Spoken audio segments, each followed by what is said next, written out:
primary focus of my business is to help dealerships, help dealer owners, and help finance managers and salespeople succeed within the automotive industry. I'm a person who started right on the lot.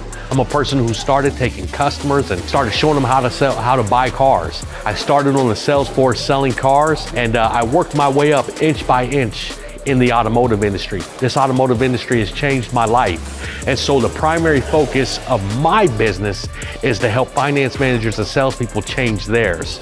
And thus, by doing that, I help dealers change their business. I help dealers innovate, I help them grow, I help them be more quicker, more efficient, and more profitable all at the same time while increasing customer satisfaction. The whole game, the whole name of the game is to modernize, innovate, and to be more efficient so that customers love doing business with your car dealership. So that's the primary focus of what I do within my business.